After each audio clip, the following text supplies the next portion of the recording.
कंठी च मुक्तावली गोपस्त्री परिवेष्टितो विजयते गोपालचूडामणि अस्ति स्वस्तरुणी कराग्र विगलत् कल्पप्रसूनाप्लुतं वस्तु प्रस्तुत वेणुनादलहरी निर्वाण निर्व्याकुलम् स्रस्ता स्रस्तनिबद्धनि विविलसद् गोपी सहस्रावृतम् आस्तन्यस्तनतापवर्गमखिलो तारं किशोराकृतिः करारविन्देन पदारविन्दं मुखारविन्दे विनिवेशयन्तं वटस्य पत्रस्य पुटे शयानं बालं मुकुन्दं मनसा स्मरामि सच्चिदानन्द रूपाय विश्वोत्पत्त्यादि हेतवे तापत्रय विनाशाय श्रीकृष्णाय वयं नमः। भगवान सच्चिदानन्द स्वरूप हुनुहुन्छ अनि भगवान यो विश्वको उत्पत्ति स्थिति र संहारको कारण पनि अथवा हेतु रूप पनि हुनुहुन्छ र तापत्रय तीन किसिमको तापहरू निवारण गर्नका लागि हामीले भगवान श्री कृष्णलाई सबैले नमस्कार गर्छौं।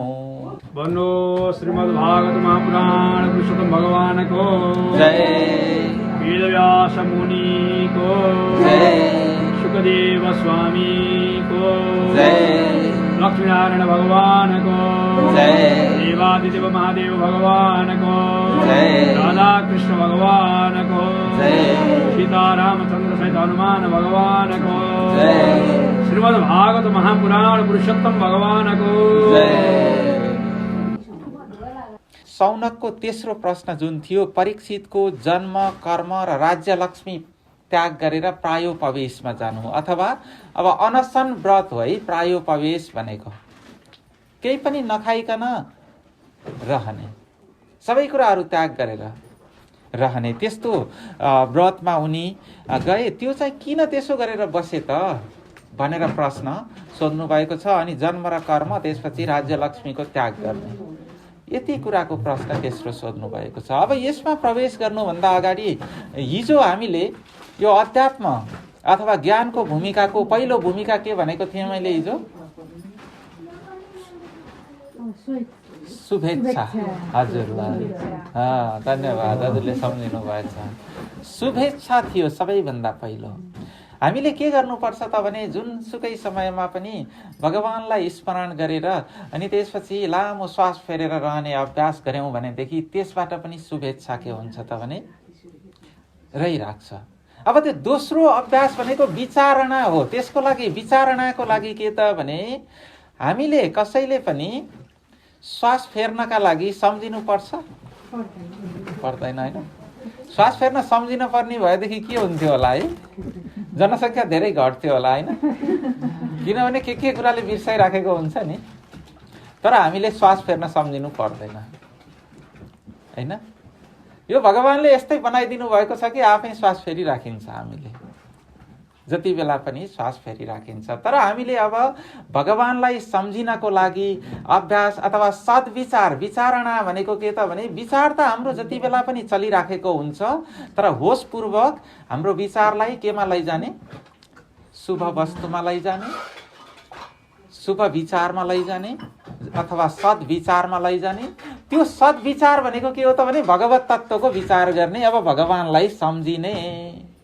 पहिला हामीले शुभेच्छा अथवा यो इच्छाहरूलाई शुभ बनाउने, शुभ भाव बनाउने अभ्यास गऱ्यौँ हिजो भने आज दोस्रो चाहिँ विचारणा भनेको मनमा भगवानलाई नै सम्झिने, भगवानलाई ल्याइराख्ने। त्यसको लागि त्यसको अभ्यास हामी कसरी गर्छौँ त भने समय समयमा गहिरो गरी श्वास फेरेर, डिप ब्रिदिङ गरेर। हजुरहरूले हामीले धेरै भिन्नता पाउन सक्छौँ। श्वास आफै चलेको र हामीले आफूले सम्झेर लामो गरी श्वास लिएको। त्यसरी लामो गरी श्वास लिँदाखेरि हामीले विचार भगवानतर्फ लैजान्छौँ अथवा विचार ब्रह्मतर्फ लैजान्छौँ, विचार वेदान्ततर्फ लैजान्छौँ। त्यसलाई नै के भनेको छ त भने विचारणा भनेको छ। आजको अभ्यास सबैले सम्झिनु होला, विचारणा। र त्यसको अर्थ पनि मैले बुझाइहालेँ। र अब के हुन्छ त भने यो परीक्षितको जन्म को प्रसङ्ग चर्चा गर्दाखेरि महाभारत युद्धमा कौरव र पाण्डवहरूको दुवै पक्षका धेरै सेनाहरू मारिसकेका थिए। अनि हजुरहरूलाई परिणाम त थाहा छँदैछ।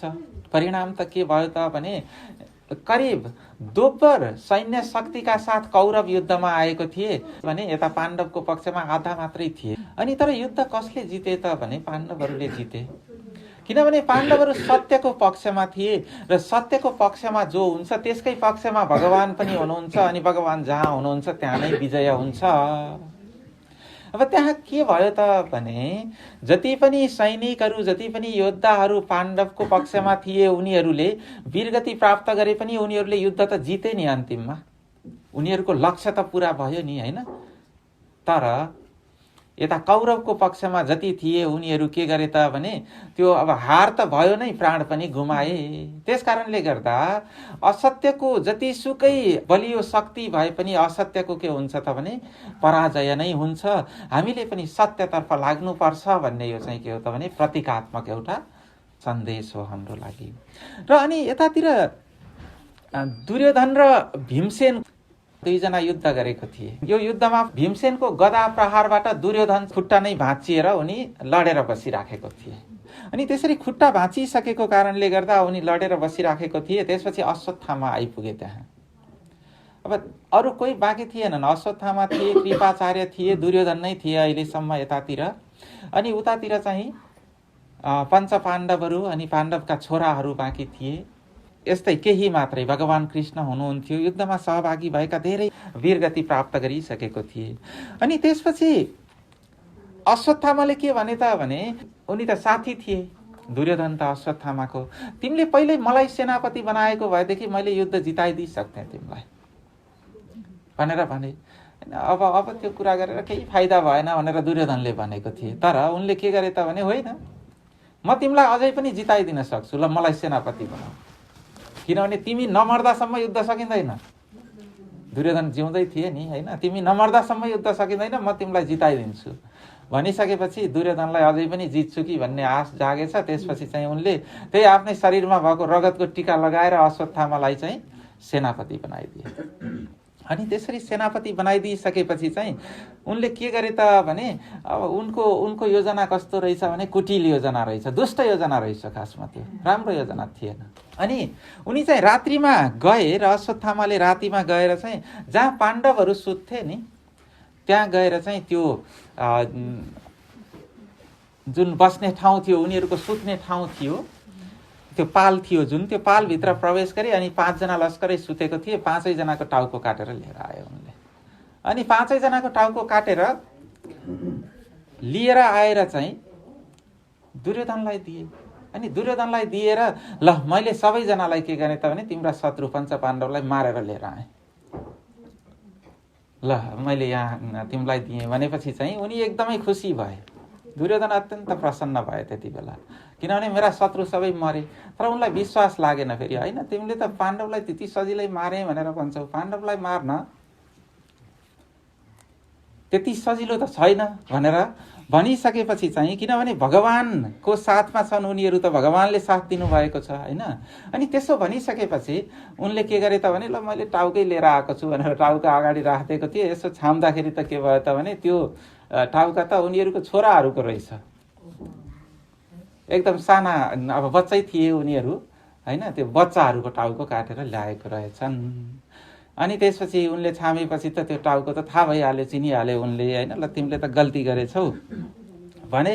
अनि उनी दुखी भए। खासमा त्यति बेला दुखी भएपछि उनलाई के थियो त भने जब प्रसन्न हुने फेरि दुखी हुने हुन्छ त्यही समयमा नै उनको मृत्यु हुने भन्ने थियो के अरे। अनि उनको मृत्यु पनि भइहाल्यो त्यहाँ। यसपछि त अब के भयो त भने अब दुर्योधनले पनि वीरगति प्राप्त गरिसकेपछि चाहिँ सबै अब युद्ध समाप्त भयो। तर अब उतातिर द्रौपदीका 5 वटा छोराहरू थिए, तिनीहरू त अब द्रौपदीले शोक गरिन्।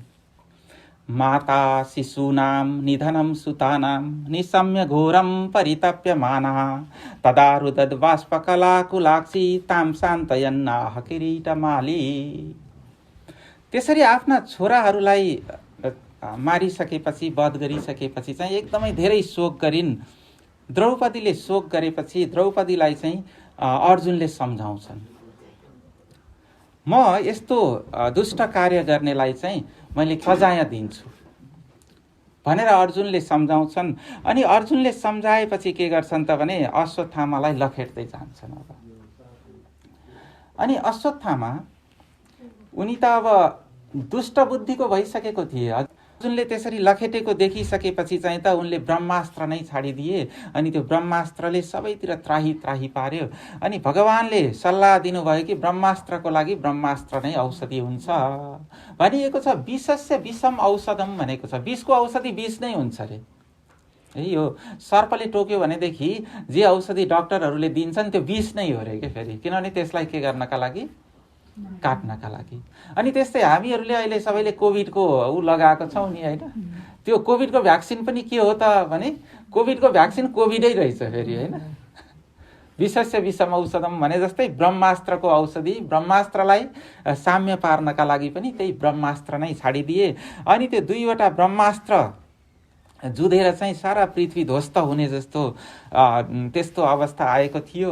अनि त्यसपछि भगवानले के गर्नुभयो त भने अर्जुनलाई ब्रह्मास्त्र, आफ्नो ब्रह्मास्त्र शान्त गर्न लगाउनु भयो। अनि त्यसपछि अर्को ब्रह्मास्त्रलाई चाहिँ सबैले शरण परेपछि ब्रह्मास्त्रले केही नगर्ने भएको कारणले गर्दा अनि उनले त्यो ब्रह्मास्त्रलाई ब्याक लिन पनि जानेको रहेनछन्। अनि त्यसपछि ब्रह्मास्त्रलाई त्यसरी नै नमन गरेर शान्त गरिसकेपछि चाहिँ यता अश्वत्थामालाई समातेर चाहिँ लिएर आए। अनि अश्वत्थामालाई समातेर लिएर आएपछि अब यिनलाई के गर्ने त, यस्तो आतताईलाई त छोड्न हुँदैन भनेर भनेपछि कहिले के भने कहिले के भने। द्रौपदीले के भनिन् त भने फेरि हजुरहरू सबैले उनकै पिताबाट चाहिँ के सिक्नु भएको छ त भने शिक्षा लिनु भएको छ, त्यसो भएर छोडिदिनुहोस् भनेर भनिन्। फेरि उनकै छोराहरूलाई मारेर गएको छन् उनले होइन, तर उनले चाहिँ छोडिदिनुहोस् भनेर भनिन्। अनि त्यसपछि भगवानले चाहिँ के गर्नुभयो त भने अब मार्न पनि भएन, किनभने अब गुरुको छोरालाई मार्न पनि भएन, तर अनुशासन त सिकाउन पर्यो फेरि, किनभने अनुशासित त हुन पर्यो नि, नत्र त जे गरे पनि हुन्छ भन्ने हुन्छ। त्यो भएको कारणले गर्दा अनि अर्जुनलाई भगवानले यिनलाई अब के गर्नुपर्छ तिमीले गर भनेर भनिसकेपछि चाहिँ अर्जुनले उनको मणि झिकेर छाडिदिन्छन्। मणि झिकेपछि उनी के हुन्छन् त भने मरेतुल्य हुन्छन्। यस्तो चाहिँ यो सजाय उनले पाउँछन्। अनि त्यसपछि अब त्यो कार्य, त्यो कुरा सकिसकेपछि चाहिँ यता युधिष्ठिरले चाहिँ फेरि शोक गरेर बसिराखेको थिए है। अनि शोक गरेर बसिराखेको थिए। किन शोक गरेको थिए त भने उनलाई पनि अब भीष्म पितामह त्यही युद्धमा मारिनुभयो। अनि त्यसपछि गुरु द्रोणाचार्य आदि अरू धेरै महारथीहरू, धेरै आफ्ना अग्रजहरू त्यसरी युद्धमा मारिएको, अनि आफूभन्दा सानाहरू पनि मारिएको। यो सारा कुराको दोष चाहिँ के हो त भने मैले राज्य खोजेर नै हो, मैले राज्य नै नखोजेको भएदेखि त मारिन्थेनन् भन्ने उनलाई त्यस्तो फिलिङ भयो। फेरि त्यस्तो उनलाई आफूलाई चाहिँ एकदमै नराम्रो अनुभव भयो है। अनि नराम्रो अनुभव भइसकेपछि भगवान कृष्णले सम्झाउनु भयो। अनि सम्झाएर फेरि गङ्गा तटमा जानको लागि चाहिँ तयार हुँदै हुनुहुन्थ्यो, तयार गर्दै हुनुहुन्थ्यो। त्यही बेलामा चाहिँ उत्तरा आइपुगिन्। उत्तरा भनेको को हुन् थाहा छ हजुरहरूलाई? होइन, उत्तरा भनेको चाहिँ अभिमन्युको श्रीमती। हजुर, अभिमन्यु चाहिँ युद्धमै मारिएको थिए है। अनि अभिमन्यु युद्धमा मारिएको थिए। उनी मारिँदाखेरि उनको पत्नी चाहिँ गर्भवती रहेछन्। अनि यता अब त्यसरी सजाय दिएर पठाइसकेपछि यी अश्वत्थामाले चाहिँ म यिनीहरूको अब कुल नै विनाश गरिदिन्छु, बरु अब यिनीहरूले मलाई यस्तो दुःख दिए भनेर उनले चाहिँ प्रतिशोधको भावना लिएर उनले उत्तराको गर्भमा भएको बच्चालाई मार्नका लागि चाहिँ फेरि अर्को एउटा अस्त्र छोडिदिएछन्। अनि त्यो अस्त्र छोडिदिएपछि चाहिँ उनी के गरिन् त भने आत्तिँदै भगवानसँग आइपुगिन् र भनिन् कि पाही पाही महायोगिन देव देव जगतपते नान्यम त्वदभयं पश्ये यत्र मृत्यु परस्परम। हे भगवान, यहाँ त मृत्यु पछि पछि आइपुग्यो, अब हजुरले नै रक्षा गर्न पर्यो। भनेर उनले भनिसकेपछि चाहिँ अनि भगवानले के गर्नुहुन्छ त भने त्यो गर्भमा भएको परीक्षितको आफू नै सूक्ष्म रूप धारण गरेर आफू नै प्रवेश गरेर गर्भमा गएर नै परीक्षितको रक्षा गर्नुभयो। यस्तो प्रसङ्ग पाइन्छ। अनि त्यसपछि कुन्तीले भगवानको स्तुति गर्नुहुन्छ। के भन्नुहुन्छ त भने उहाँले कृष्णाय वासुदेवाय देवकी नन्दनाय च नन्द गोपकुमाराय गोविन्दाय नमो नमः। यस्तो नन्द गोपकुमार गोविन्दलाई नमस्कार छ भनेर भन्नुहुन्छ। अनि जहिले जहिले दुःख परेको हुन्छ भगवानले साथ दिनुभएको हुन्छ। सबै दुःखमा भगवानले के गर्नुभएको छ त भने रक्षा गर्नुभएको छ। अनि त्यो नै स्मरण गर्नुहुन्छ। कुन्तीले स्मरण गर्दै जस्तो कि भीमसेनलाई विष दिँदाखेरि पनि भगवानले बचाउनु भयो लाक्षा गृहबाट। अनि त्यसपछि द्रौपदीको चिरहरण, अनि त्यस्तै वनवासको समयमा चाहिँ के भएको थियो त भने दुर्वासा ऋषिको श्रापबाट पनि बचाउनु भएको छ। दुर्वासा निहु खोज्न रात्रि बिचमा आएर थर्काउँदा हे कृष्ण प्रभु पाऊ रक्षण भनी ती द्रौपदी हात्तिँदा। यो नेपालीमा छ है, मैले नेपालीमा सुनाएको हजुरहरूले बुझ्नुहुन्छ भनेर। दुर्वासा निहु खोज्न रात्रि बिचमा आएर थर्काउँदा हे कृष्ण प्रभु पाऊ रक्षण भनी ती द्रौपदी हात्तिँदा। जसले तोडिदिए घमण्ड मुनिको आफू उहाँ गइकन त्यस्ता दीन दयालुका भरपरि चिन्ता तजिदे मन। दुर्वासा यसरी धम्क्याउनका लागि गएका थिए, श्राप दिनका लागि धम्क्याएका थिए गएर। वनवासको समयमा चाहिँ उता दुर्योधनले एकपटक दुर्वासा ऋषि दरबारमा आएको हुन्छन्। एकदमै ठुलो स्वागत सत्कार गर्छन् उनले। अनि त्यसपछि दुर्वासाले ल म एकदमै तिम्रो यो अतिथिको सत्कारबाट चाहिँ म एकदमै प्रसन्न भएँ भनेर उनले भन्छन् के। अनि उनले त्यसो भनेपछि चाहिँ के दिउँ तिमीलाई, मैले वर दिन चाहन्छु भनेपछि उनलाई त अरू वर भन्दा पनि पाण्डवहरू नष्ट भएको वर चाहिँ ठिक हुन्थ्यो उनलाई, होइन। अनि ल हजुर यहाँ आउनुभयो, हामीलाई दर्शन दिनुभयो, एकदमै प्रसन्न भएँ। हजुरका सारा शिष्यहरू एकदमै धेरै शिष्य रहेछन् क्या उनका, होइन। सारा शिष्यहरू लिएर युधिष्ठिर, मेरो दाइ युधिष्ठिर र अरू पाण्डवहरूलाई पनि हजुरले दर्शन दिनु होला, सम्झिनु होला, खाना खाने बेलामै जानु होला, खाना खाने गरी नै जानु होला, किनभने त्यति धेरै पठाइदिएपछि चाहिँ उनीहरूले सत्कार गर्न सक्दैनन् भनेर चाहिँ त्यसो भनेर पठाइदिए, होइन। अनि त्यसपछि चाहिँ ऋषिहरू ल हुन्छ अब तिमीले मागेको कुरा पुरा गर्छौँ भने। अनि त्यसपछि दुर्वासा गए। दुर्वासा चाहिँ कति बेला पुगेछन् त भने भर्खर द्रौपदीले खाना खाइसकेर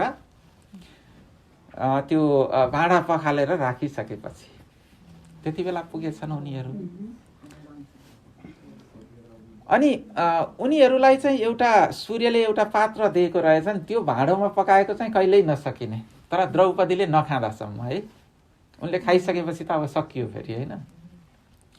अनि त्यसपछि आए। अनि त्यसपछि ल हामी चाहिँ अब भोकाएका छौँ, हामी स्नान गरेर आउँछौँ, खानेकुरा ठिक गरेर राख भनेर गए। नुहाउन गए उनीहरू, होइन। खोलामा नुहाउन गए, नदीमा नुहाउन गए। अनि अब त के गर्ने त, होइन। अब आत्तिसकेपछि चाहिँ यता भगवानको स्मरण गर्नुभयो सबैजनाले। अनि उसले पनि द्रौपदीले पनि, किनभने उनले हो खुवाउनु, उनले आफूले खुवाउनु पर्ने कार्य मेरो हो भन्ने हुने भयो उनलाई, होइन। अनि त्यसपछि भगवान आउनुभयो। भगवान आएर चाहिँ के गर्नुभयो त भने त्यो धोएर राखेको भाँडोमा भएको त्यहाँ केही छ कि म मलाई खान पर्यो, मलाई भोक लाग्यो देऊ भनेपछि अनि त्यहाँ हेर्दाखेरि केही छैन भनेर भन्दै पनि हेर्दाखेरि चाहिँ एउटा सानो त्यो खानेकुरा बाँकी रहेछ, जुठो बाँकी रहेछ। अनि भगवानले त्यो खाइदिनु भएपछि सारा ब्रह्माण्ड तृप्त भयो। अनि अब ऋषिहरू पनि उनीहरू पनि तृप्त भए। अब उनीहरू खानाका लागि आउनै पर्ने भएन। अनि खानाका लागि आउनु पर्ने भएन। त्यसो भएपछि चाहिँ अब त पेट भरिसकेपछि त के गर्ने, अब त्यहाँ गयो भने खानुपर्छ भनेर उताबाटै गएछन् उनीहरू। यस्तो कथा प्रसङ्ग। यसरी विपद जहिले जहिले हुन्छ तब के भएको छ त भने विपदः सन्तु नः शश्वत् तत्र तत्र जगद्गुरु भवतु दर्शनम यत्साद अपुनर्भव दर्शनम। जहिले जहिले विपद हुन्छ त्यति बेला भगवानको दर्शन भएको छ, त्यति बेला भगवानले कृपा गर्नु भएको छ। त्यस कारणले त यता कुन्तीले त भन्नुहुन्छ कि बरु हामीलाई दुःख भइराखोस्, किनभने दुःख भएपछि भगवानको दर्शन पाइँदो रहेछ, हैन? हिजो पनि हामीले यो शुभेच्छाको चर्चा गर्ने बेलामा भनेको थियौँ नि, अथवा यो कर्मबाट हामी चाहिँ थोरै सानो कर्म गरेर भगवानबाट ठुलो फल प्राप्तिको आशा गर्छौँ, हैन? अनि अर्को के गर्छौँ त भने सुख पर्दासम्म सम्झिँदैनौँ, दुःख परेपछि सम्झिन्छौँ, हैन? दुःख पनि राम्रै रहेछ नि, त्यसो भएर भगवानको याद आयो नि, हैन? हो, त्यस कारणले गर्दा यो कुरा सम्झिने बित्तिकै के हुन्छ त भने शुभेच्छा भइहाल्छ, शुभ भाव भइहाल्छ। किनभने सबै कुरामा शुभ भाव देख्नु नै के हो त भने शुभेच्छा हो। दुःखमा पनि भगवानको अब हामीले दर्शन पाउँछौँ भनेर चाहिँ हामीले सोच्नु पर्ने रहेछ। अब यसरी भगवानले के गर्नुभयो त भने रक्षा गर्नुभयो, गर्भमा रहेका परीक्षितलाई रक्षा गर्नुभयो, है? उत्तराको गर्भमा रहेका परीक्षितलाई रक्षा गर्नुभयो। अनि त्यसपछि चाहिँ यता युधिष्ठिर त शोक गरेकै छन्, युधिष्ठिर शोक गरेको छन्। उनी अब राज्य नै गर्न नसक्ने अवस्थामा पुगे, बिरामी भयो उनी। किनभने उनलाई चाहिँ त्यो युद्धको जुन अब युद्धमा धेरै मानिसहरूले वीरगति प्राप्त गरे, अनि त्यहाँ सबैको दोष चाहिँ उनले आफैलाई लिएको छ। तर खासमा त्यो त के थियो त भने उनी त निमित्त मात्रै थिए, उनले गराएको त थिएनन् त्यो त, हैन? उनी त सत्यको पक्षमा एउटा भगवानको आज्ञा पालन गरेको थिए, भगवानको त्यो भगवानले दिनुभएकै बाटो थियो, त्यो चाहिँ त्यही नै अवलम्बन गरेको थिए। तर त्यो हुँदाहुँदै पनि उनले आफूले चाहिँ मैले गल्ती गरेँ, यो मेरै दोषले गर्दा हो भनेर सोचेको कारणले गर्दा उनी बिरामी भए। यसलाई चाहिँ यो अहिलेको साइकोलोजिकल टर्ममा के भनिन्छ त भने PTSD भनिन्छ, है? पोस्ट ट्रमाटिक स्ट्रेस डिसअर्डर भनिन्छ।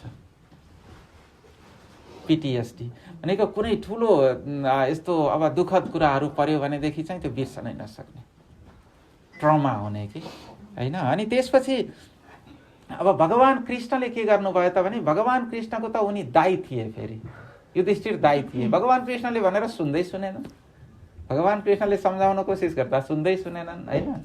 अनि अर्जुनले त गीता त भगवानसँग सुने, किनभने अर्जुनलाई त श्रद्धा भक्ति थियो, युधिष्ठिरलाई भगवानसँग श्रद्धा भक्ति भएन।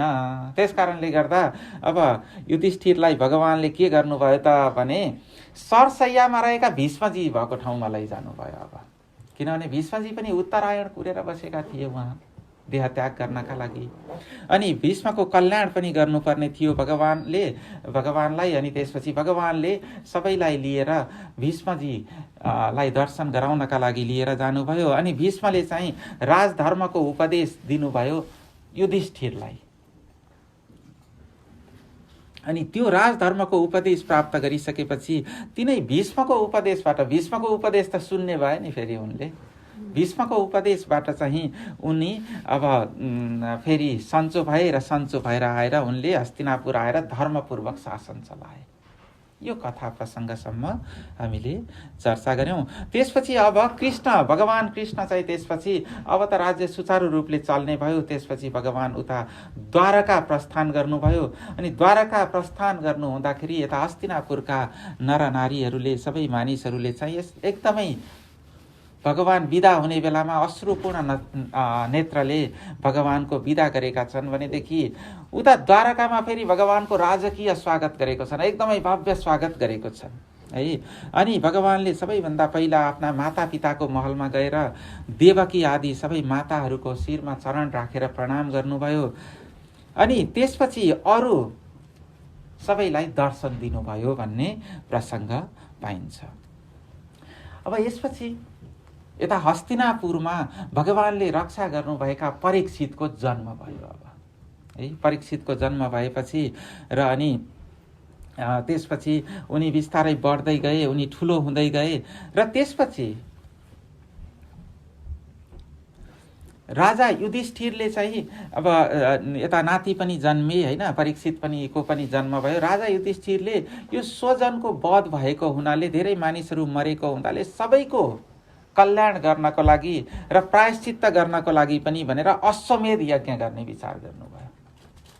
युधिष्ठिरले अश्वमेध यज्ञ गरेपछि सबै यो राम्रो हुन्छ, सबै शुभ हुन्छ, सबै ती पितृहरू तर्ने हुन्छ भनेर युद्धमा सहभागी भएका सबैलाई तार्नका लागि पनि उनले त्यो विचार गरे। र भगवान श्रीकृष्णको प्रेरणाले अब भगवान श्रीकृष्ण आउनुभयो फेरि यता नै, किनभने परीक्षितको पनि जन्म भइसकेपछि र यो राजसूय यज्ञ गर्ने विचार भएको छ उनको भनेर चाहिँ नारदले उता खबर पुर्याइदिन्छन्। त्यसपछि भगवान यहीँ नै आउनुहुन्छ र यता उत्तर दिशातर्फ गएर पूर्वकालमा राजा मरुत्तले यज्ञ गर्दाखेरि चाहिँ त्यो यज्ञ गर्दा धेरै धन सम्पत्ति रहेछ, कुबेर कहीँ गएर धन सम्पत्ति ल्याएको रहेछन्, त्यो धेरै भएर सबै त्यहीँ छोडेर गएको रहेछन् त्योहरू। अनि ल त्यहीँ गएर ल्याएर यो कार्य गर्ने भनिसकेपछि त्यो त्यही धन लिएर चाहिँ आए भाइहरू गएर। अनि त्यसपछि उनीहरू हस्तिनापुर फर्केर आएपछि त्यही धनको उपयोग गरेर चाहिँ अश्वमेध यज्ञ उनले गरे। त्यो यज्ञ गरिसकेपछि अनि भगवान केही समय त्यहाँ बस्नुभयो, त्यहाँ रहनुभयो र फेरि उतै द्वारका फर्किनुभयो। फेरि भगवान आउने जाने गरिराख्नु भएको छ है, कुनै कार्यहरू गर्दाखेरि आउनुभएको छ अनि फेरि जानुभएको छ। अब यति बेला चाहिँ युधिष्ठिरले भगवानलाई पुर्याउनका लागि भनेर अर्जुनलाई पठाए, भगवानलाई एक्लै पठाएनन् है। अनि अर्जुनलाई साथमा पठाएका थिए यता। अनि यतातिर विदुरजी चाहिँ तीर्थयात्रामा गएको थिए। कहिले त भने यो महाभारत युद्ध सुरु हुनभन्दा अगाडि उनी तीर्थयात्रामा गएको थिए, किनभने उनले धृतराष्ट्रलाई सम्झाउनका लागि धेरै कोसिस गरेका थिए।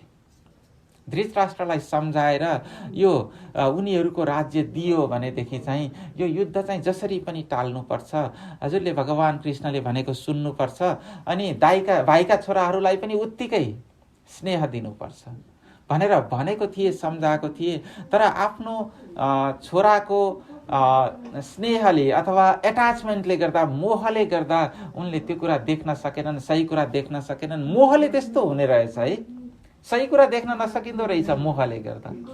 एट्याचमेन्ट त्यस कारणले के रहेछ त भने हाम्रो लागि शत्रु रहेछ। हामी भित्र रहेका मनका 5वटा आन्तरिक शत्रुहरू छन् है, तिनीहरू मनका शत्रुहरू हुन्, मनका रोगहरू हुन् तिनीहरू चाहिँ, त्यो पनि बुझ्नु जरुरी छ। ती मनका 5वटा रोगहरू भनेको के हुन् त भने काम, क्रोध, लोभ, मोह र अहंकार। काम, क्रोध, लोभ, मोह, अहंकार। काम भनेको डिजायर्स, विभिन्न चाहनाहरू हुन्छन् नि। क्रोध एङ्गर भइहाल्यो होइन। लोभ भनेको ग्रिडीनेस है, लोभ। त्यसपछि मोह भनेको एट्याचमेन्ट, जुन एट्याचमेन्ट चाहिँ धृतराष्ट्रलाई दुर्योधन प्रति भयो, के छोरा थियो नि होइन, त्यो एट्याचमेन्ट मोह रहेछ होइन। अनि त्यसपछि अहंकार, अहंकार भनेको इगो। यति 5वटा कुरा चाहिँ 5वटा आन्तरिक शत्रु रहेछन्। अनि यिनीहरूले पहिलो कुरा त अन्धो बनाउँदो रहेछन्। अनि यिनीहरू के रहेछन् त भने हामी भित्रै बसेर लुकेर बस्दो रहेछन्। अनि भित्रै बसेको कारणले गर्दा हामीले देख्न पनि सक्दैनौँ, किनभने हामी त बाहिर मात्रै हेर्छौँ नि। हामीले आफ्नो मनमा हेर्नुपर्छ। त्यस कारणले गर्दा मनमा हेऱ्यौँ भने मात्रै भित्र ती शत्रुहरूलाई देख्न सक्छौँ हामीले। मनमा हेर्ने कसरी त भने जितासनो जित श्वासो। आसन जितेर भनेको अब यसरी बस्दाखेरि चाहिँ जति पनि ढुक्कसँग बस्न सक्ने चाहिँ आसन जित्ने भनेको त्यो हो। तर एकदमै गाह्रो भयो, दुःख भयो भने चाहिँ उठेर खुट्टा चाहिँ तन्काउनु पर्छ फेरि। तर गाह्रो नभइकन बस्न सक्नेलाई बल्ल जितासन भनेको। गाह्रो भइ पनि एकछिन त कर खप्ने हुन्छ, तर अलिक धेरै नै खप्यो भने फेरि के हुन्छ त भने भोलि चाहिँ हिँड्नै नसकिएला हामी होइन। त्यसो भएर बिचमा उठेर तन्काउन चाहिँ पर्छ फेरि है। अनि त्यसरी जितासन हो जित श्वास हो, श्वासलाई पनि नियमन गरेर त्यसरी हामीले के गर्न सक्छौँ त भने अनि यो सबै इन्द्रियहरूलाई बाहिरको वातावरणबाट, बाहिर भौतिक कुराहरूबाट बन्द गरेपछि हामी भित्र लैजान सक्छौँ। अनि मात्रै हामीले त्यो मनमा भएका काम, क्रोध, लोभ, मोह र अहङ्कारलाई देख्न सक्छौँ, नत्र देख्नै सक्दैनौँ। त्यस्तो हुँदो रहेछ। अब यतातिर उनको मोहले गर्दा, धृतराष्ट्रको मोहले गर्दा धृतराष्ट्रले विदुरको कुरा नसुनिसकेपछि, नसुनेपछि चाहिँ उनले ल म यस्तो अन्याय हुने राज्यमा बस्दिनँ भनेर उनी आफ्नो सबै त्यो राज्यबाट पाएको कुराहरू त्यहीँ छोडेर उनी तीर्थयात्रा गएको थिए। अनि पछि के हुन्छ त भने तीर्थयात्रा सकेपछि चाहिँ उनी हस्तिनापुर आएको छन् है। अनि हस्तिनापुरमा आएपछि उनलाई देखेर चाहिँ युधिष्ठिर, धृतराष्ट्र लगायत सबै हर्षित भए। अनि त्यसपछि त्यही तीर्थयात्राको विषयमा सुन्न चाहे उनले। अनि तीर्थयात्राको विषयमा सुनिसकेपछि चाहिँ विदुरले यता धृतराष्ट्र र गान्धारीलाई पनि सम्झाए फेरि। किनभने हाम्रो यो अध्यात्म शास्त्रमा अथवा यो जुन सनातन अभ्यासमा चाहिँ के छ त भने आश्रम व्यवस्था छ। एकदमै महत्त्वपूर्ण छ यो आश्रम व्यवस्था। आश्रम व्यवस्था भनेको 25 वर्षसम्म ब्रह्मचर्य आश्रम सिक्ने अवस्था, यो पढ्ने अवस्था, विद्या अध्ययन गर्ने अवस्था हो त्यो भनेको। अनि 25 वर्षदेखि 50 वर्षसम्म गृहस्थ आश्रमको अवस्था, विवाह गर्ने, सन्तान आदिको हेरविचार गर्ने त्यो अवस्था, अनि आफूभन्दा सिनियरलाई पनि हेरविचार गर्ने पनि हुन्छ फेरि त्यो अवस्थामा। र आफ्नो मातापिताबाट अब सिक्दै जाने, किनभने मातापिताले जानेको कुरा छोराछोरीलाई सिकाउनु पर्यो नि, होइन? अनि त्यही अनुसार कार्य गर्ने भयो। अनि त्यसपछि 50 वर्ष पुगिसकेपछि अब के गर्ने त भने अब फेरि हाम्रो आफ्नो के हो त भने वानप्रस्थी अवस्था हो। त्यति बेला चाहिँ अब आर्थिक क्रियाकलाप नगर्ने, सामाजिक क्रियाकलाप गर्ने भन्छ शास्त्रले चाहिँ। अब अहिलेको लागि चाहिँ के भन्न सकिन्छ त भने हामी यहाँको वातावरणमा भएकाले चाहिँ हाम्रा छोराछोरीहरू चाहिँ युनिभर्सिटी सकेपछि चाहिँ अब विश्रामको अवस्था हो खासमा। किनभने उनीहरू काम गरिहाल्छन्, उनीहरूलाई सपोर्ट माग्यो उनीहरूबाट, होइन? युनिभर्सिटी पढ्दासम्म उनीहरूलाई सपोर्ट गर्ने, अनि त्यसपछि चाहिँ आफू वानप्रस्थी हुने, आर्थिक कार्य नगर्ने तर उनीहरूलाई सिकाउने कार्य चाहिँ गर्नुपर्छ है। फेरि त्यति बेलै छोडेर जाने होइन, सिकाउने कार्य चाहिँ गर्नुपर्छ। अनि त्यसपछि उनीहरूलाई सिकाउने, अनि जब 75 वर्षको उमेर हुन्छ त्यसपछि त पूर्णतः सन्यास त अब एकदमै पूर्णतः घर गृहस्थी पनि अब उनीहरूलाई छोडिसकेको कारणले गर्दा जे प्राप्त हुन्छ त्यो उपयोग गर्ने, जे त्यो लिने, अनि आनन्दित भएर भगवानको नाम सम्झेर बस्ने, त्यो भनेको छ यो चारवटा अवस्था। अनि उनले सम्झाइदिन्छन् कि धृतराष्ट्रलाई चाहिँ अब त तिम्रो त सन्यासको अवस्था हो, अब तपाईँको त अब त यो घर बसिराख्ने पनि होइन, त्यति बेलाको ऊ अनुसार चाहिँ जङ्गल जाने अवस्था। अब अहिलेको अवस्थामा जङ्गलमा गएर बस्न सक्ने अवस्था छैन नि फेरि। त्यस कारणले गर्दा घरमै बसे पनि सन्न्यस्त भएर बस्ने, कुनै राग द्वेष नराखिकन बस्ने, त्यो भएपछि हुन्छ है। र अनि त्यसरी विदुरले सम्झाएपछि धृतराष्ट्र गान्धारी सहित वनमा जान्छन्। अनि त्यसपछि वनमा गएर चाहिँ उनीहरू त्यहाँ डढेलो लागेछ, त्यही डढेलोबाट चाहिँ उनीहरूले देह त्याग गरे भनेर भन्ने प्रसङ्ग पाइन्छ, भागवतमा बताइएको छ। अब यतातिर एकदमै धेरै अपशकुनहरू भयो, एकदमै नराम्रो कुराहरू भयो, राज्यमा धेरै नराम्रो कुराहरू देखियो। अनि अर्जुन पनि उता गएर फर्केको छैनन्, फेरि भगवानलाई पुर्याउन गएको थिए। अनि नफर्केको थिए, भगवान एकदमै चिन्तित हुनुहुन्थ्यो। अर्जुन फर्केनन्, के भयो कि केही भयो कि भन्ने उनलाई पिर परेको थियो। अनि अर्जुन चाहिँ एकदम मलिन मुद्रामा दुखित भएर फर्के। अनि युधिष्ठिरले सोध्छन्, होइन के भयो अर्जुन, किन तिमी यति दुखी छौ? भनेपछि उतातिर चाहिँ के भएको थियो त भने अर्जुन उता भगवानलाई पुर्याउन गएको थिए, तर उतातिर चाहिँ अब भगवानले यो लोक छोडेर फेरि फर्किने, लीला सम्वरण गरेर वैकुण्ठ फर्किने समय आएको थियो। त्यस कारणले गर्दा ऋषिहरूको श्राप मार्फत चाहिँ यदुवंशको पनि संहार गर्नुभयो भगवानले।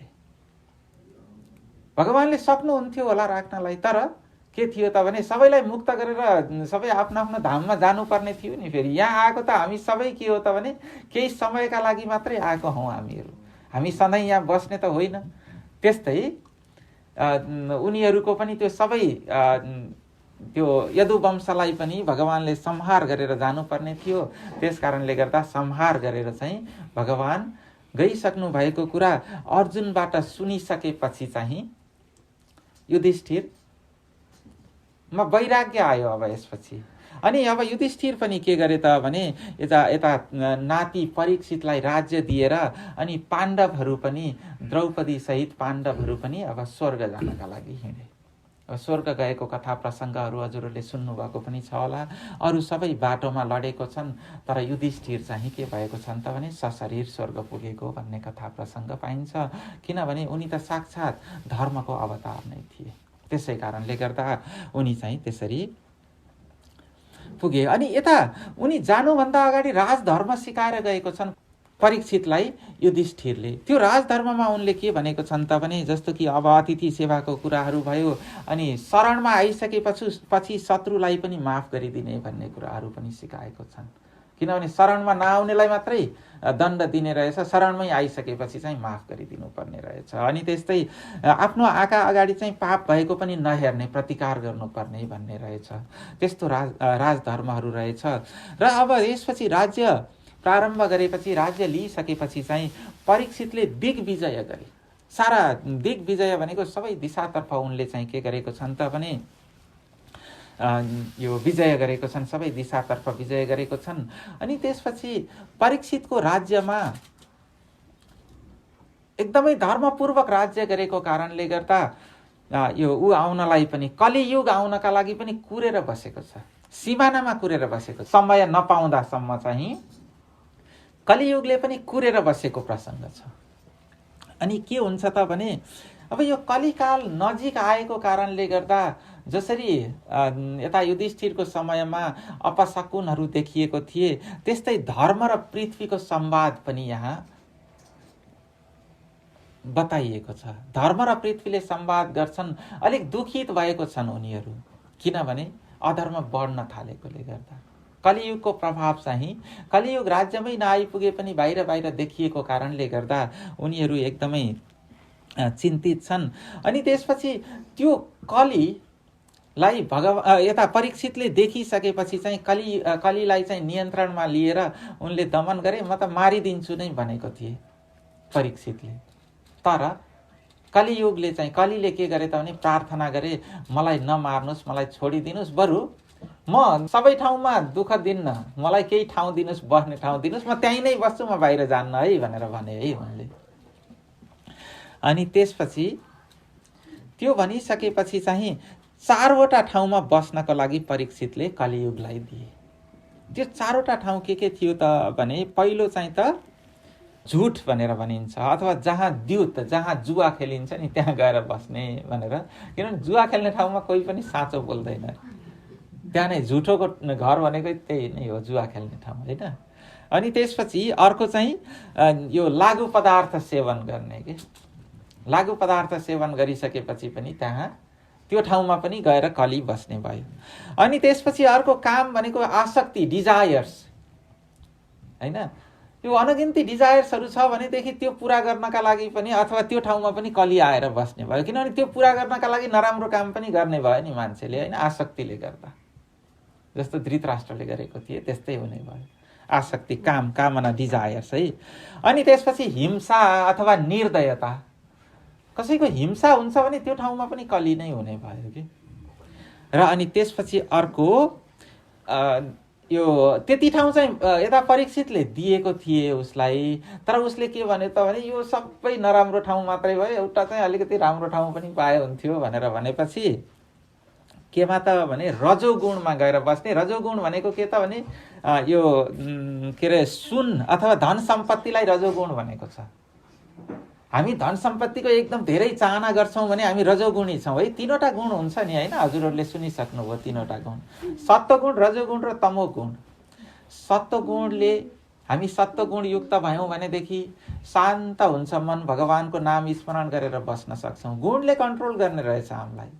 अनि त्यसपछि हामी रजोगुणी भयौँ भनेदेखि धेरै मान सम्मान, अनि त्यसपछि यो धन सम्पत्ति जोड्ने यस्तो खालको कुराहरूमा मन जान्छ। अनि त्यसपछि तमोगुणी भयौँ भनेदेखि त अहङ्कार बढ्ने हुन्छ। अहङ्कारले चाहिँ के गराउँछ त भने नाश गराइहाल्छ। अहङ्कार शत्रु रहेछ हाम्रो, त्यस कारणले गर्दा। अनि उनका यी परीक्षितका के थिए त भने अब 4वटा छोराहरू थिए। ती 4वटा छोराहरू चाहिँ जनमेजय, भीमसेन, उग्रसेन र श्रुतसेन थिए। अनि यो कलियुगमा धर्मको 4 चरणमध्ये एउटा चरण मात्रै बाँकी रहन्छ। धर्मका 4वटा चरण भनेको छ दया, सत्यम, तपः, शौचम। दया भयो, सत्यता भयो, तप भयो, शौच भनेको पवित्रता हो है, शुद्धता, पवित्रता। अब यो 4वटा मध्ये कलियुगमा चाहिँ अरू सबै नाश भएर सत्य मात्रै बाँकी रहन्छ। अरू सबै नाश हुने रहेछ। अनि अब कलियुगलाई त्यसरी यो 5वटा ठाउँमा मात्रै बस्ने भनेर छोडिदिइसकेपछि किन छोडिदिए त भने अर्को एउटा कारण पनि रहेछ फेरि। किनभने अरू युगमा चाहिँ पुण्य कर्म गर्नै पर्ने हुन्थ्यो, संकल्पले पुरा हुने थिएन। पाप कर्म चाहिँ के हुन्थ्यो, संकल्प गरेपछि त्यसको दण्ड भोग्नु पर्थ्यो, सत्य त्रेता द्वापर युगमा। तर कलियुगमा के हुन्छ त भने पुण्य कर्म संकल्प गरेपछि पुरा हुन्छ। किनभने संकल्प गरेपछि नै हाम्रो मनमा चाहिँ भगवान आएर बसिहाल्नुहुन्छ। अनि हामीले के गर्छौं त भने हाम्रो नित्य दिनचर्या नै के हुन्छ त भने भगवतमय हुन्छ। त्यसपछि त हामीले संकल्प गरिसकेपछि, जस्तो कि अब यहाँ सम्झना बहिनीले पुरुषोत्तम भगवानको मैले अब यो भागवत लगाउँछु पति राजेश कार्कीजीको जुन मुक्तिको लागि भनेर उहाँले संकल्प गर्नुभयो। त्यसपछि सरसामानहरू जुटाउने दिनदिनै उहाँले भगवानको नाम सम्झिराख्नुभयो। भगवानकै पूजाकै लागि त्यति बेलादेखि नै पूजा सुरु भएको छ। इष्टमित्रहरूलाई, साथीहरूलाई सबैलाई सम्झिने, खबर गर्ने, हैन, मैले यस्तो गर्दैछु भनेर हामीहरूलाई पनि खबर गर्ने। त्यो भएपछि नै भगवान आएर बसिसक्नु भएको छ। त्यसरी यो कलियुगमा चाहिँ सम्झिनेदेखि नै सुरु हुन्छ, संकल्पबाटै सुरु भयो हैन, र त्यसको फल प्राप्ति हुँदै जान्छ, चित्तशुद्धि हुन सुरु हुन्छ। अनि पूर्ण चाहिँ कहिले हुन्छ त भने कार्य गरेपछि पूर्ण हुने भयो। भने अरू युगहरूमा चाहिँ संकल्प गरेर मात्रै हुने थिएन कि कार्य नै गर्नुपर्ने हुन्थ्यो।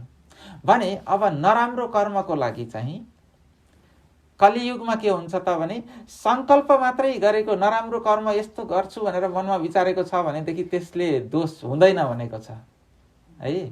किनभने कोही चोरले चाहिँ म चाहिँ आज भरे चोर्न जान्छु भन्यो भनेदेखि त्यो चोर्न जान्छु भन्ने विचारको आधारमा उसले दण्ड पाउँछ त, जेल जान्छ त, ऊ जाँदैन। चोर्दाखेरि पक्रियो भने बल्ल जान्छ हैन। त्यस्तो हुने रहेछ। कलियुगमा चाहिँ के हुँदो रहेछ त भने त्यसकारणले संकल्प मात्रले पुण्य कार्य सिद्धि हुने, तर अशुभ कार्यको लागि चाहिँ कर्म नै गर्नुपर्ने। यो चाहिँ राम्रो कुरा रहेछ कलियुगमा। त्यसै कारणले गर्दा पनि छोडिदिएको रहेछन्। अब कलि के ठाउँमा बसेको थियो रे? द्युत भयो, मद्यपान भयो, अनि त्यसपछि काम भयो, हिंसा भयो। अनि अर्को थपिदिएको के थियो?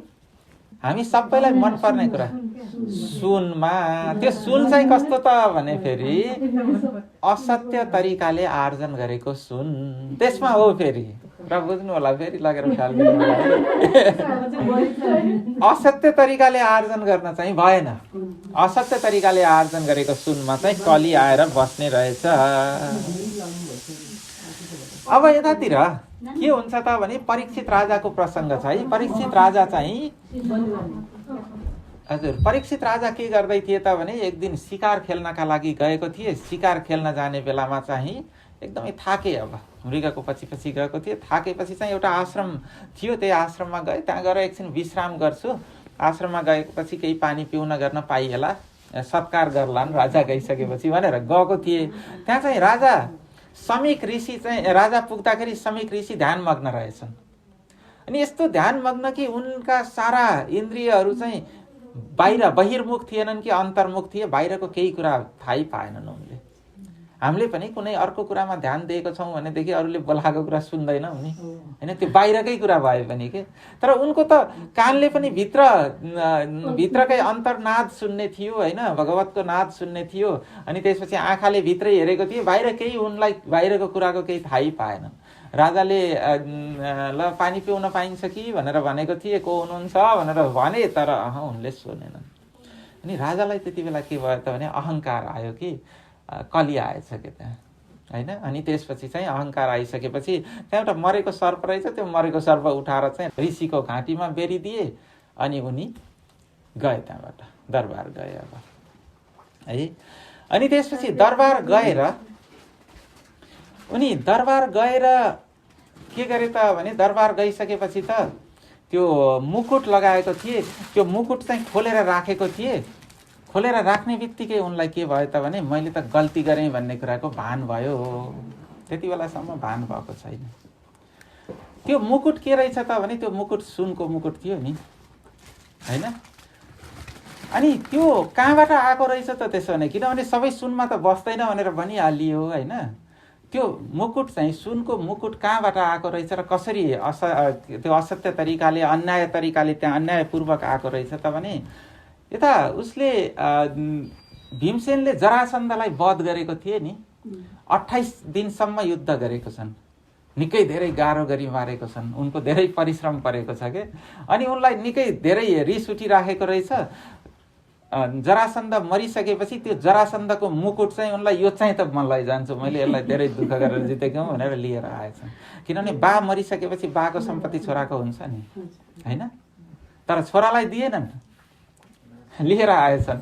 अनि लिएर आएर चाहिँ कहाँ राखेको रहेछन् त भने त्यो आफ्नो दरबारकै टोरमा राखेको थिए, भण्डार गृहमा राखेको थिए।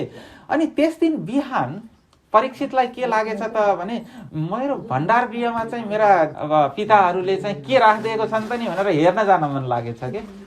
परीक्षितले चाहिँ के हेर्दैछन् त भने माता पिताले मलाई के छोडेर जानुभएको रहेछ भनेर चाहिँ हेर्न गएको छन्। उनले चाहिँ के हेर्न गएको छन् त भने स्टोर हेर्न गएको छन् क्या, भण्डार गृह हेर्न गएको छन्, होइन। अनि बिहान भण्डार गृह हेर्न जाँदाखेरि उनलाई त्यो जरासन्धको मुकुट एकदमै मन परेछ। त्यो जरासन्धको मुकुट त्यहाँ अन्यायपूर्वक आएको थियो। अनि त्यही मुकुट लगाएर उनी शिकार खेल्न गएका थिए। अनि कलीले त के खोजेर बसेको थियो त भने मौका खोजेर बसेको थियो, होइन। मौका खोजेर बसेको थियो, सुनमा असत्यपूर्वक आर्जन गरेको सुनमा बस्ने भनेको थियो। अनि त्यही शिरमा मुकुट थियो, त्यहीँको सुनमा गएर बसिहाले, शिरमै बसेछ। कली आउने बित्तिकै के हुँदो रहेछ हेर्नुहोस् त, नराम्रो कार्य भइहाल्यो। तर अब अर्को दृष्टिले हेऱ्यौँ भनेदेखि एउटा निमित्त त आउनु पर्ने थियो नि त। उनको लागि चाहिँ यो के थियो त भने निमित्त थियो। त्यो मुकुट लगेर राख्ने बित्तिकै उनलाई के भयो त भने मैले त गल्ती गरेँ, मैले त प्रायश्चित्त गर्न पर्छ भन्ने उनलाई आइहाल्यो। अनि त्यही बेला नै उता ऋषिले पठाएको, किनभने ऋषिको छोरा खेल्न गएको थिए, आइसकेपछि ऋषिको छोराले त श्राप दिइहाले। के श्राप दिए त भने जसले पनि मेरो पितालाई समीक ऋषिलाई यो सर्प घाँटीमा बेरिदिएको छ, आजको 7 दिनमा चाहिँ सर्पले डसेर त्यो मरोस् भनेर श्राप दिइहाल्यो उनले। अनि ती समीक ऋषिले आफ्ना छोरा श्रृङ्गी ऋषिले त्यो श्राप दिइसकेपछि ऋषिले थाहा पाइसकेपछि चाहिँ ओहो उनी त यस्तो राजा हुन्, उनलाई यस्तो श्राप चाहिँ दिन हुने थिएन, अब तिमीले दिइहाल्यौ, अब खबर चाहिँ गरिदिन पर्यो राजालाई भनेर खबर गरिदिनका लागि पठाए। अनि खबर गरिदिनका लागि पठाएपछि चाहिँ राजाले चाहिँ एकदमै ठिक भयो मेरो लागि, किनभने उनले सोचे कि मैले त गल्ती गरेको थिएँ, मेरो लागि त प्रायश्चित्त त गर्नुपर्छ, मेरो लागि यो प्रायश्चित्त गर्ने मौका हो भनेर एकदमै धन्यवाद दिए। उनले त्यसलाई त के गरे, शुभ भाव आइहाल्यो उनको मनमा। अनि त्यसपछि उनीले अब अनसन व्रत राखे, प्रायोपवेशमा बसे र तत्काल राजगद्दी छोडिदिए, छोरालाई छोडिदिए, गए। अब त्यो कुनै पनि विलम्ब गरेनन् उनले, है। अनि उनी गइहाले। यो 7 दिनमा मर्ने श्राप पाएको परीक्षित, यसमा पनि एकदमै सिम्बोलिक प्रतीकात्मक कुरा छ। के प्रतीक छ त भने यसमा हामी सबै नै परीक्षित हौँ। किनभने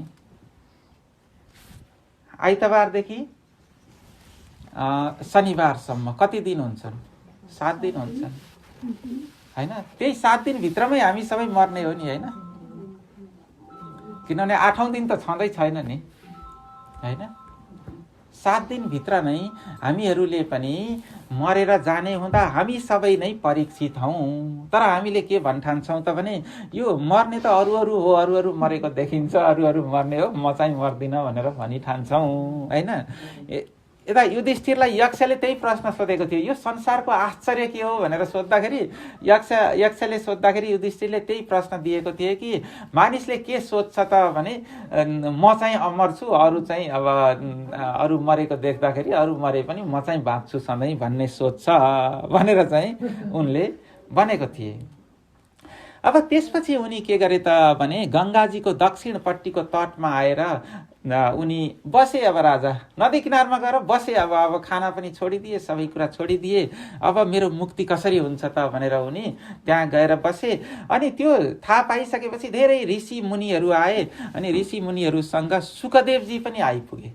अनि सुकदेवजी त्यहाँ आइपुगेपछि चाहिँ सुकदेवजीलाई परीक्षितले प्रश्न गर्छन् कि छिट्टै मर्ने मानिसले गर्नुपर्ने कार्य के हो भनेर सोध्छन्। अब किनभने उनको त अब 7 दिन मात्रै आयु बाँकी छ भनेदेखि 7 दिनमा आफ्नो कल्याण कसरी हुन्छ भनेर यो कर्तव्य कर्म के हो र कसरी मुक्ति हुने हो भनेर उनले सोधेका छन्। यो चाहिँ प्रथम स्कन्धसम्मको कथा चाहिँ अहिले मैले यहाँ हजुरहरूलाई चर्चा गरेँ। नारायण हरि हरि। श्री कृष्ण गोविन्द हरे मुरारे नारायण वासुदेव। श्री कृष्ण गोविन्द हरे मुरारे नाथ नारायण वासुदेव। श्री कृष्ण गोविन्द हरे मुरारे नाथ नारायण वासुदेव। बोलो श्री पुरुषोत्तम भगवान को जय। वेद व्यास मुनि को जय। सुखदेव स्वामी को। अब परीक्षितले सोधे, परीक्षितले के सोधे त भने प्रश्न के सोधेको थिए परीक्षितले प्रश्न? छिटै मर्न लागेको मानिसले कर्तव्य कर्म के हो, के गर्नुपर्छ, कसरी मुक्ति हुन्छ भनेर सोधेको थिए है। अनि त्यसपछि अब सुकदेवजी भन्नुहुन्छ, हे महाराज कर्तव्य कर्म त धेरै छन्, धेरै गर्नुपर्ने कर्महरू हुन्छन्, तर पनि जसको मृत्यु निकट छ त्यस्तो मानिसले चाहिँ नारायण स्मरण गर्नु, नारायण स्मरणबाट मुक्ति हुन्छ भनेर बताइदिनु भयो। अनि भन्नुभयो कि यो सारा ब्रह्माण्ड भगवानको स्वरूप नै हो, त्यसभन्दा भिन्न छैन। हामीले यो संसार भनेर देख्छौँ नि, यो संसार पनि भगवानबाट भिन्न त होइन नि त आखिर, किनभने भगवानबाटै सुरु भएको भगवानमै गएर समाप्त हुने हो। त्यस कारणले गर्दा सारा हामीले जे देखिराखेको छौँ त्यो सारा भगवानकै स्वरूप हो भनेर हामीले सबै ठाउँमा सबै समयमा भगवानको नै दर्शन गर्न सक्ने, भगवानको नै कीर्तन गर्न सक्ने र भगवानको नै स्मरण गर्ने हुनुपर्छ भनेर भनिदिनु भयो अब सुकदेवले। अनि उहाँले उदाहरण पनि दिनुभयो कि एउटा राजा खट्वाङ्ग नाम गरेका राजा थिए।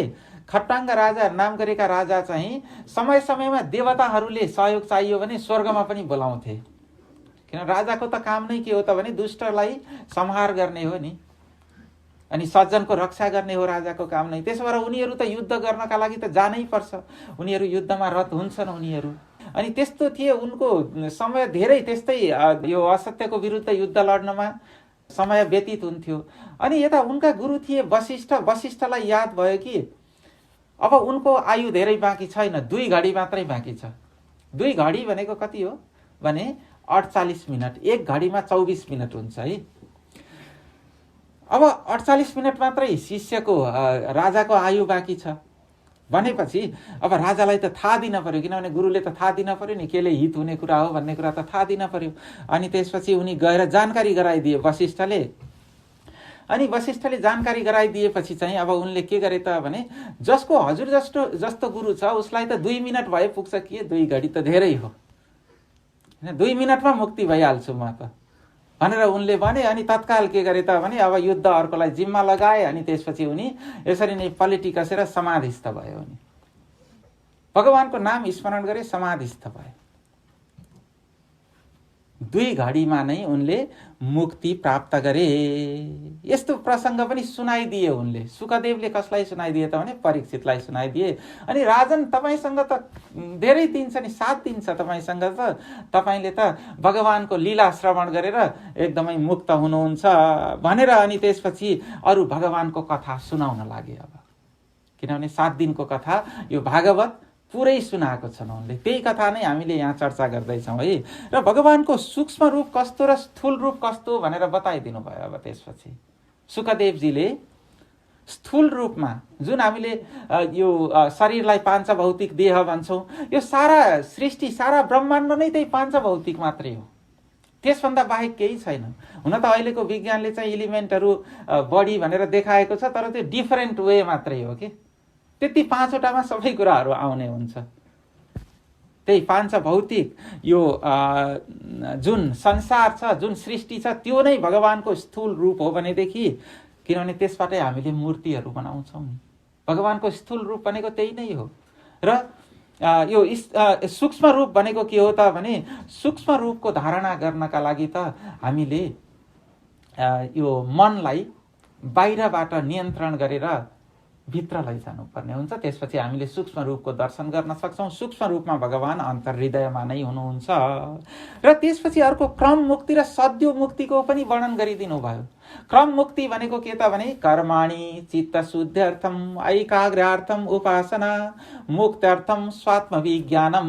यसरी मुक्ति लाभ गर्ने, क्रमैसँग गएर मुक्ति लाभ गर्ने क्रम मुक्ति हो भनेदेखि भगवानको नाम स्मरण गरेर तत्काल समाधि अवस्थामा गएर मुक्त हुने चाहिँ त्यो चाहिँ सद्यो मुक्ति रहेछ है। अनि हाम्रो आफ्नो यो प्रकृति कस्तो छ, सत्वगुण छ कि सत्वगुणी छौँ कि रजोगुणी छौँ कि तमोगुणी छौँ, त्यो अनुसार नै यो सद्यो मुक्ति अथवा क्रम मुक्ति त्यो हामीले आफूले छान्न पनि सक्छौँ। जस्तो कि हामीलाई चाहिँ अलिकति पद प्रतिष्ठा मान सम्मान ठुलो लाग्छ भनेदेखि चाहिँ हामी क्रम मुक्तितिर जानुपर्छ होइन। कर्ममार्गी छौँ हामीहरू होइन। तर हामीलाई चाहिँ कुनै कुरा भए पनि आनन्द छ, नभए पनि आनन्द छ भनेदेखि चाहिँ हामी सद्यो मुक्तितर्फ जान सक्छौँ। ध्यान गरेर एकछिनमा मुक्ति लाभ गर्न सक्छौँ, जीवन मुक्त भएर पनि बाँच्न सक्छौँ। यो कुरा पनि बताइदिनु भयो, शुकदेवजीले वर्णन गर्नुभयो। र अनि त्यसपछि अब यो दोस्रो स्कन्धको तेस्रो अध्यायमा चाहिँ कुन कामनाका लागि कुन देवताको उपासना गर्ने भनेर पनि बताइदिनुहुन्छ। जस्तो कि परिवारमा सुख शान्ति प्राप्तिको लागि हामी शिव भगवानको उपासना गर्छौँ। त्यसमा प्रतीकात्मकता पनि छ। फेरि थोरै त्यो प्रतीकात्मक कुरा चाहिँ अहिले भनिहालौँ हजुरहरूलाई। के छ त भने जस्तो कि भगवान शिवको परिवारमा के छ त भने यो अनेक विचारहरूमा पनि अर्काको विचारमा सम्मान छ।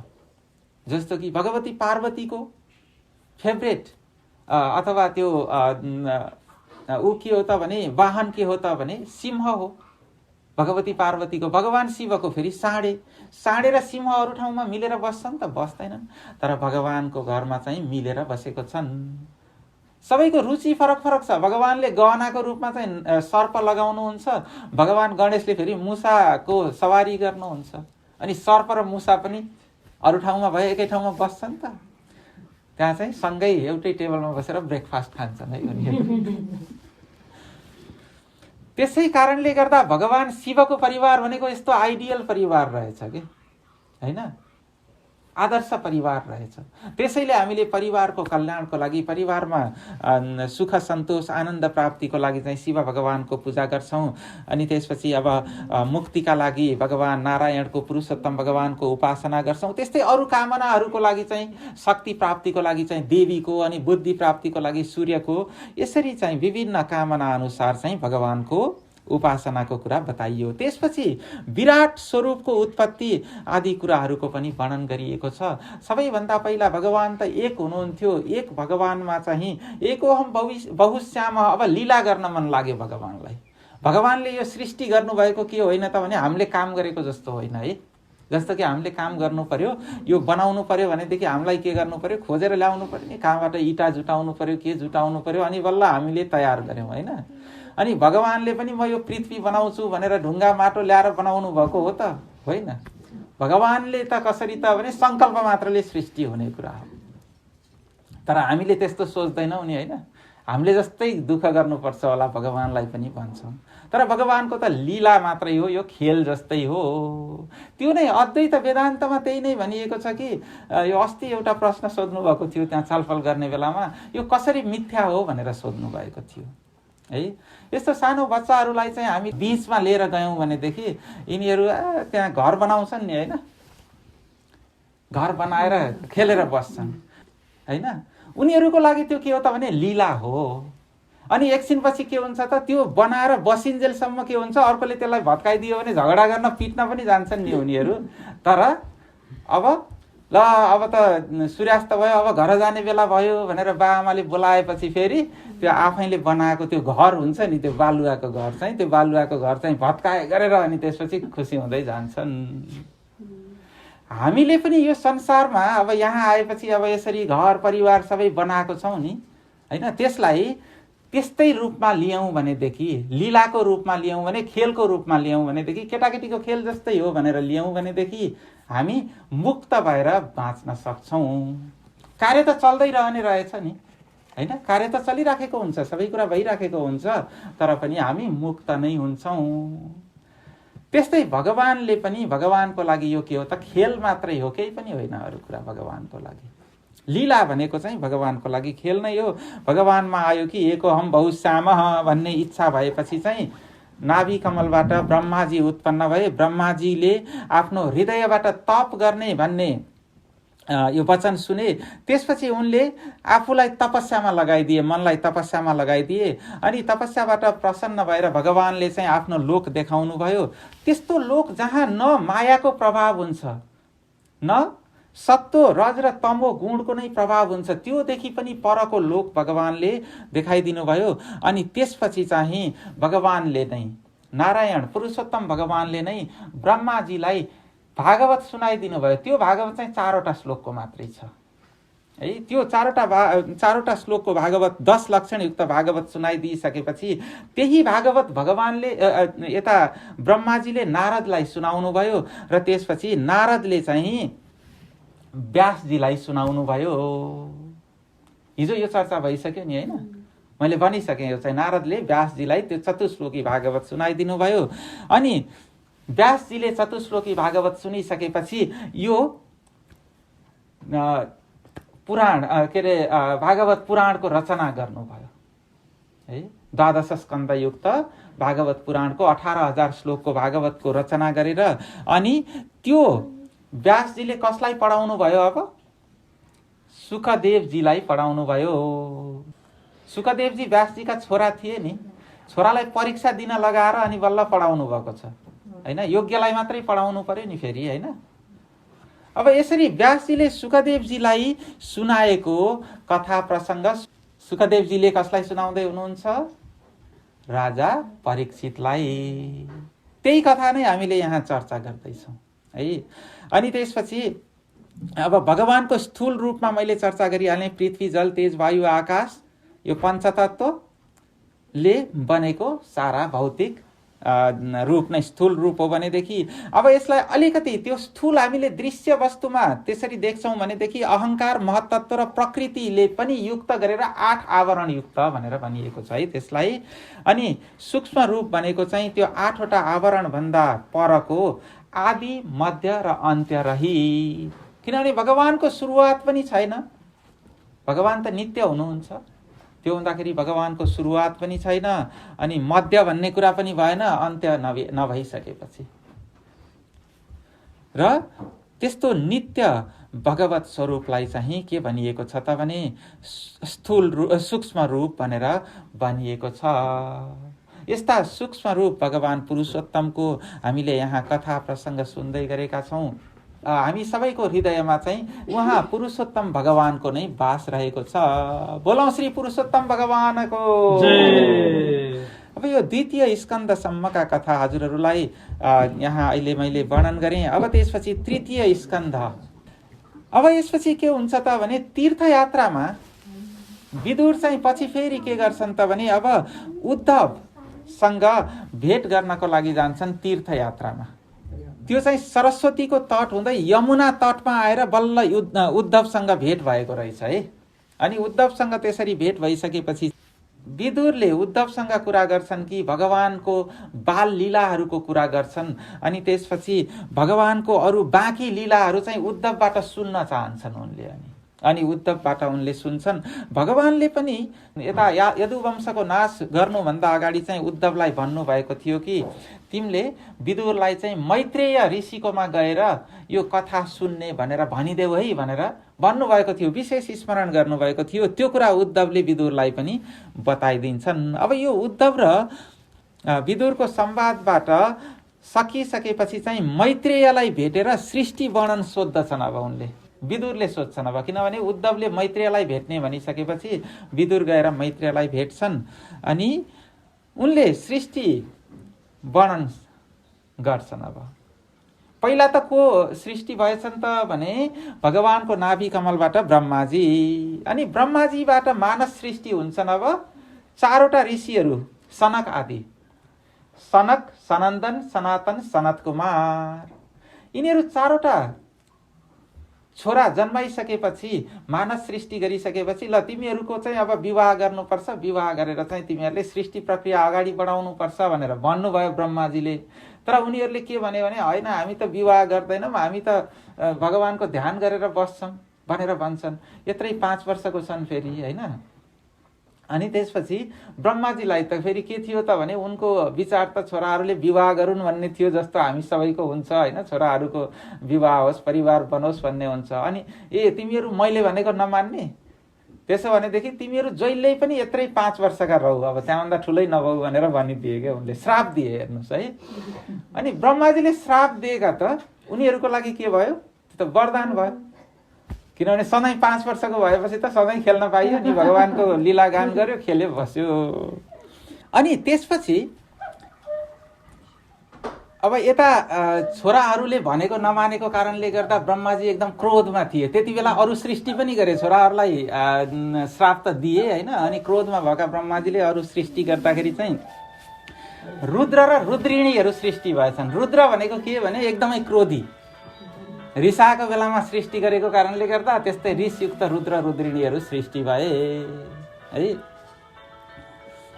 अनि त्यसपछि अर्का 10 पुत्रहरू आफ्नै अङ्गबाट पैदा गरे। तिनीहरूमा चाहिँ प्रजापति, दक्ष, वशिष्ठ, भृगु, क्रतु, पुलह, पुलस्त्य, अंगिरा र अत्रि अनि मरीचि, यी ऋषिहरू, यी पुत्रहरू पैदा गरे।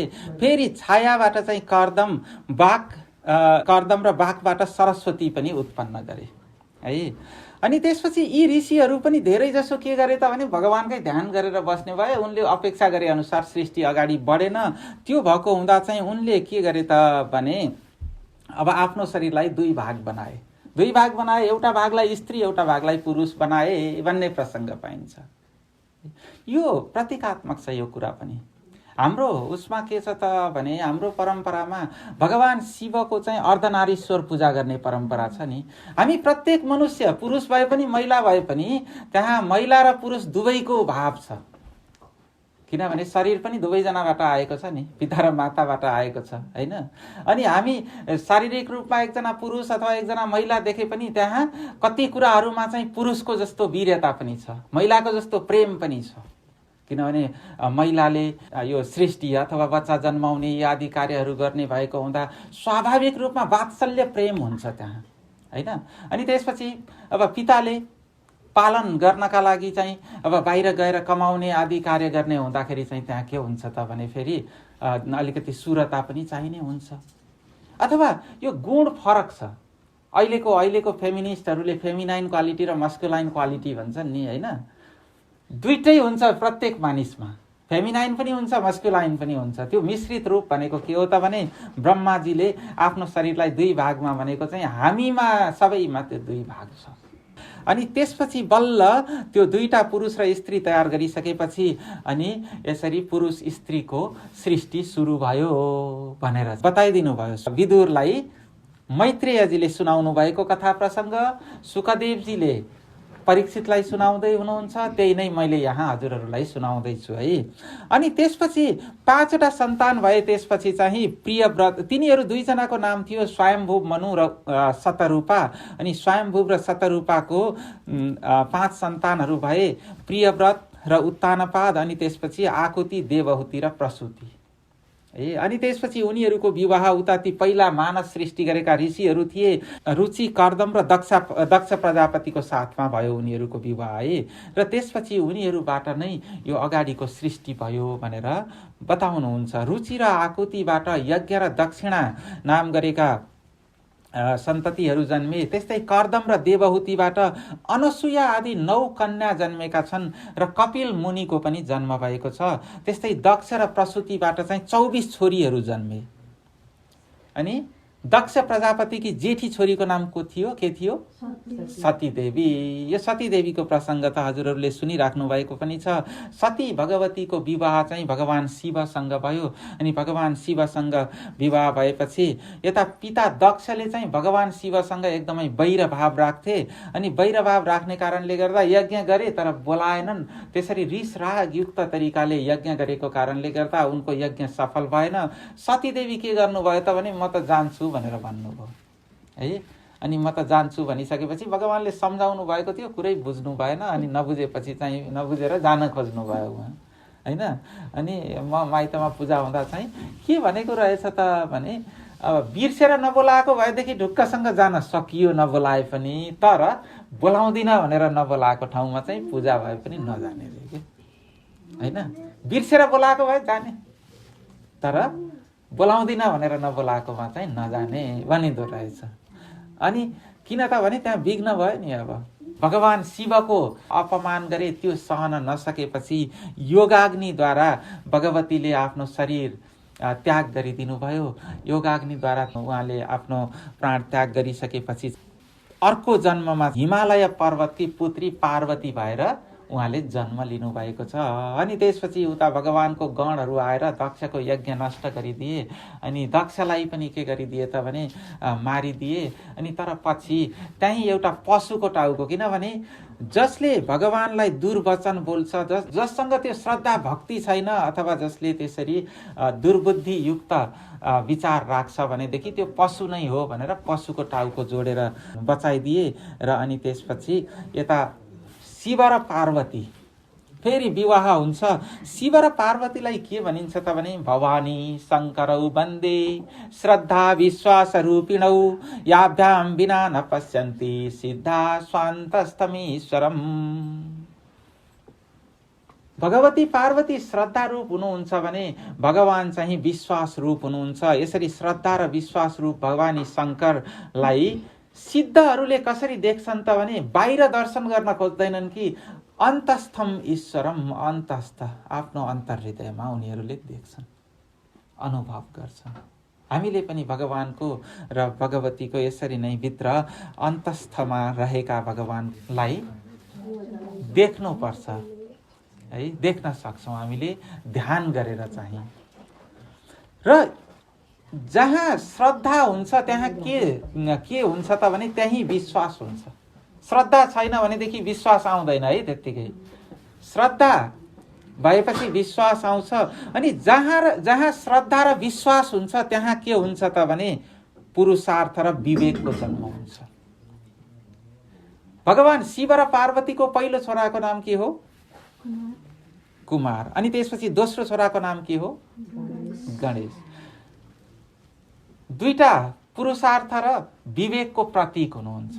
किनभने श्रद्धा र भक्ति भएपछि बल्ल के हुन्छ त भने पुरुषार्थ कुमारको जन्म भयो। अनि त्यसपछि विवेक रूप गणेशको पनि जन्म भयो।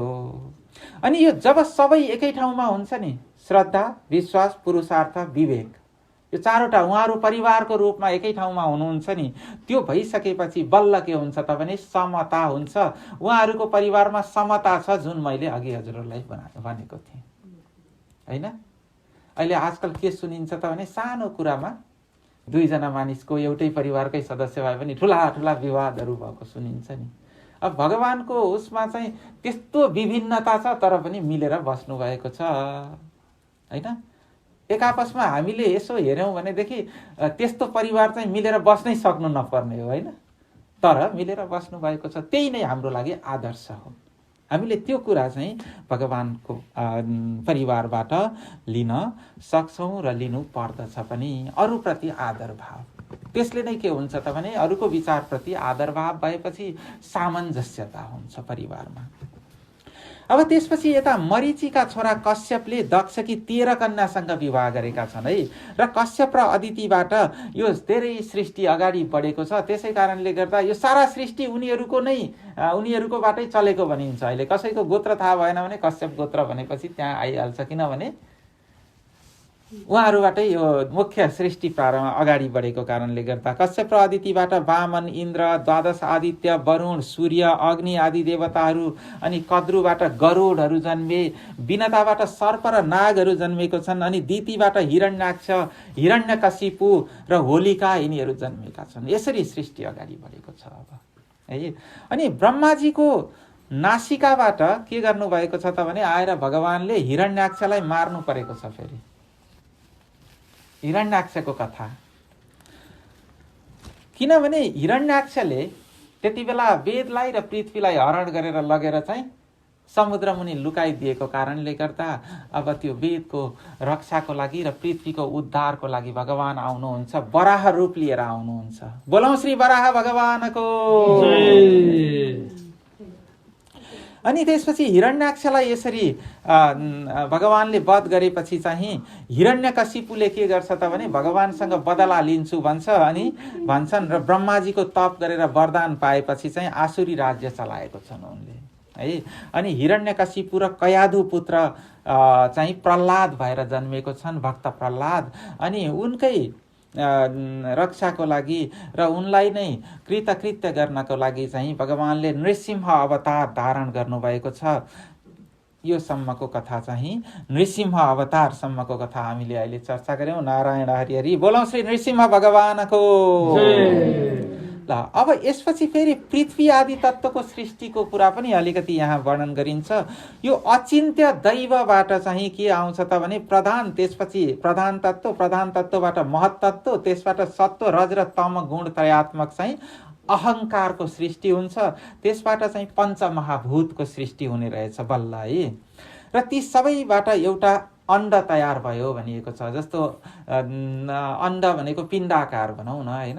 अनि त्यो तयार भयो, त्यो पानीमा रह्यो सबैभन्दा पहिला, अनि त्यहाँ भगवान आएर बस्नुभयो भनेर भागवतले सृष्टि वर्णन यसरी बताएको छ।